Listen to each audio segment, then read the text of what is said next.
I-try nyo na rin na ma-experience ito. Kasi madalang yung ganito nandito ka na rin lang sa Taiwan, di ba? Parang i-explore mo na yung Taiwan. Kasi pag uwi mo na Pilipinas hindi mo na magagawa itong mga ito. Hindi mo na ma-experience yung pagpitas-pitas ng prutas doon. Papaya pwede pa, manghingi ka sa kapitbahay ko, mamitas. Minsan nga kahit di ka nagpapaalam, namimitas ka. Or kilala kita.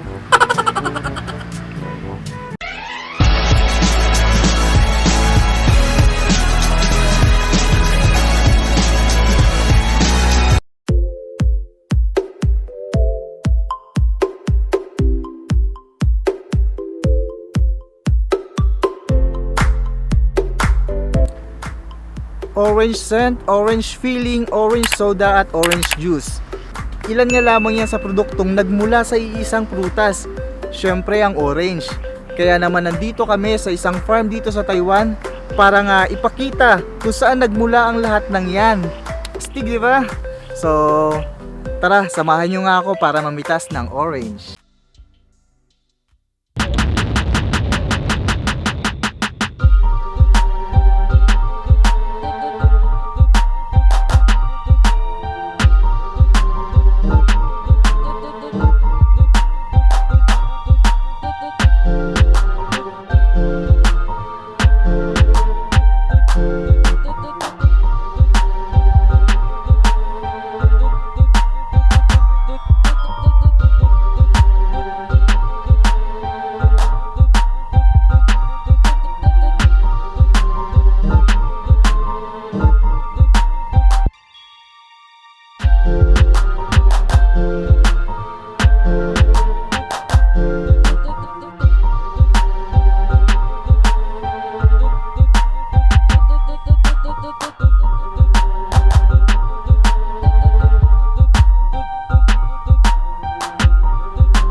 Alam nyo, napakagandang experience nga nito sa akin, no? Kasi lalo na, hindi naman ito yung first time ko na mamitas ng orange.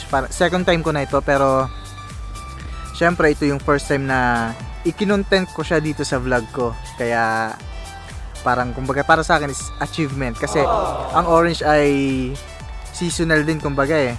May panahon lang siya kung kailan siya mamumunga. At syempre, itong pag-vlog ko nga na ito ay medyo patapos na nga yung season niya. February ngayon, so sabi sa amin by March baka wala na ito, kaya umabot pa kami. Pero madami pang bunga. Diba? Kita nyo naman. Oh.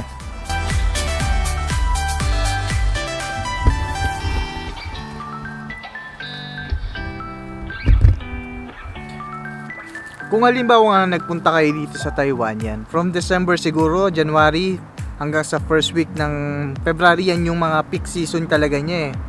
I-try nyo na rin na ma-experience ito. Kasi madalang yung ganito eh, nandito ka na rin lang sa Taiwan, di ba? Parang i-explore mo na yung Taiwan. Kasi pag uwi mo ng Pilipinas eh, hindi mo na magagawa itong mga ito. Hindi mo na ma-experience yung pagpitas-pitas ng prutas doon. Papaya pwede pa, manghingi sa kapitbahay ko, mamitas. Minsan nga kahit di ka nagpapaalam, namimitas ka. Oy, kilala kita. Kwento nga sa akin, tirador ka ng malunggay, pati isa nga binabali mo. Tsaka anli nga kumain ng orange, pero dahil juicy nga siya, ang bilis rin niyang makabusog. Pangalawa ko pa nga lang ito, pero parang hindi ko na kayang dagdagan. Kasi syempre, parang umiinom ka ng tubig eh, na medyo, syempre, mas matamis.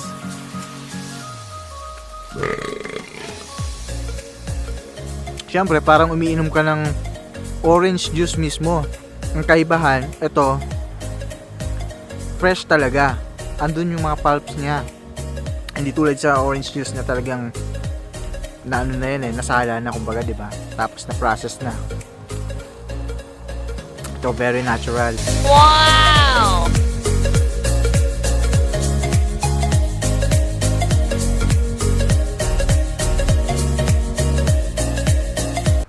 Tsaka yung orange picking dito, mas may enjoy mo kasi mababa lang yung mga puno. Yan nga oh, kumbaga abot na abot ng kamay mo, hindi mo na kailangan tumungtong sa hagdanan o kung saan ka man pwedeng tumungtong. Kasi sa totoo lang, kailangan mo pang yumuko para makapamitas ka nga. Wow. Yan, katulad nitong mga nito. Halos sagad na sa lupa yung mga bunga. At dito nga raw sa Taiwan, sabi hindi nila pinapansin yung mga maliliit na bunga. Although yung lasa, ganun pa rin naman, pero syempre, mas prefer nila yung mas malalaki kasi nga syempre mas mahirap balatan yung maliliit at saka mas sulit, 'di ba, kapag malaki, mas marami ka, mas mabubusog ka. Oh, ayan oh, dami bunga. 'Di ba? Kumbaga ang presyo 150 NT. Eat all you can. Tapos meron ka pang 2 kilos na take home. Yan. Ito, hitik na hitik sa bunga itong branch na to, tingnan mo naman, pero hindi na nila masyadong pinapansin to kasi medyo maliliit yung bunga niya. Ito yung palad ko, tapos ito yung prutas. Yan, para magkaroon lang kayo ng idea kung gaano kaliit yung sinasabi ko. Pero yung ganito kaliit, nabibenta na to sa Pinas, nasa palengke sa Pinas to. Pero siguro hindi nila hina-harvest para marami pang maka-experience ng fruit picking. Yan, sa palagay ko lang kasi yung ibang puno wala ng mga bunga. Siguro yun yung mga in-harvest nila, at itong mga naiwan, ito na lang yung mga para nga kapag may bumisita dito at gusto pang ma-experience yung pamimitas ng orange. Yan. Wow. Kasi nga seasonal nga lang to.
So ayun nga guys, nakalibot na tayo dito sa orange farm at naipasilip natin na kung ano yung itsura ng mula sa puno hanggang sa mga hitik na bunga. Yan. At napakaganda nga ng experience na ito, no, para sa ating mga Pinoy na hindi lumaki sa bansa na sagana sa orange.